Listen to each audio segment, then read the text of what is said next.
The Ndrangheta, a name whispered with fear and respect, has its roots deep in the heart of Calabria, a rugged and often unforgiving region in southern Italy. Born in the mid-19th century, its early existence was a far cry from the powerful criminal syndicate it would become.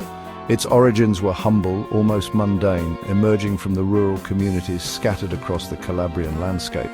Initially, the Ndrangheta operated as small, localized groups, banding together to protect their interests in a land where poverty was rife and government authority weak. These early incarnations of the Ndrangheta were involved in petty crime, extortion, and settling local disputes.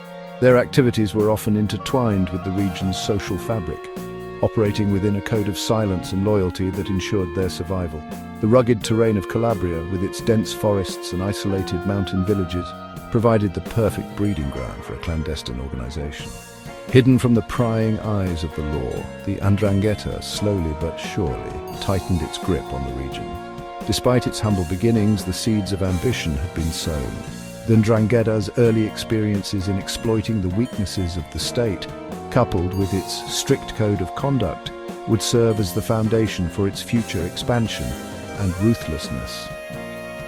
As Italy entered the 20th century, the Ndrangheta stood poised to transform itself from a localized criminal network into a global powerhouse. The world, however, was yet to feel the full force of the Calabrian Mafia. The 20th century witnessed the dramatic transformation of the Ndrangheta from a regional player to a global criminal enterprise. This period saw the organization capitalize on key events and opportunities, skillfully adapting to the changing times. One such turning point was the wave of Italian emigration that swept across the globe in the early 1900s. As millions of Italians sought new lives abroad, so too did the Ndrangheta, establishing cells in countries like the United States, Canada, and Australia. These new outposts provided fertile ground for the Ndrangheta to extend its reach and influence. The organization quickly infiltrated legitimate businesses, using them as fronts for their illicit activities. Extortion, money laundering, and drug trafficking became the hallmarks of their operations, fueled by the vast profits to be made in the international underworld. While other Italian mafia groups, like the Sicilian Mafia, gained notoriety in the public imagination, the Ndrangheta operated with a characteristic low profile. This clandestine approach proved to be a winning strategy.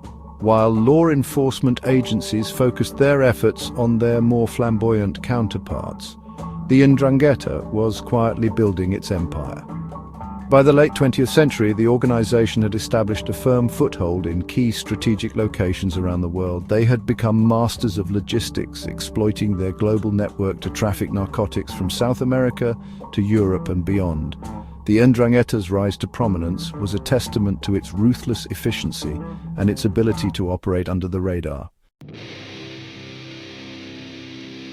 The Ndrangheta's success can be attributed in large part to its unique organizational structure, a combination of traditional family ties and a hierarchical system that ensures both loyalty and discipline.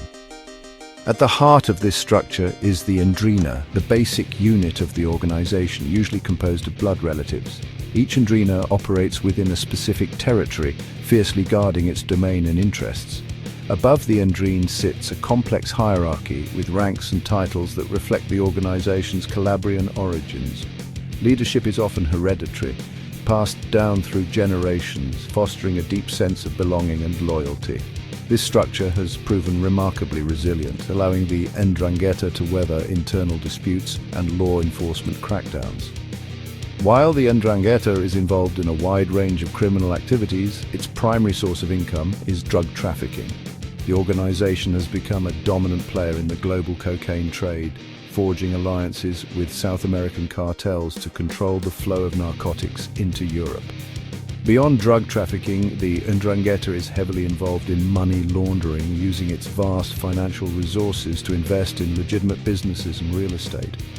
Extortion, arms trafficking, and even waste disposal have also become lucrative ventures for the organization. The Ndrangheta's diverse criminal portfolio and its ability to adapt to changing market demands have cemented its position as a formidable force in the global underworld.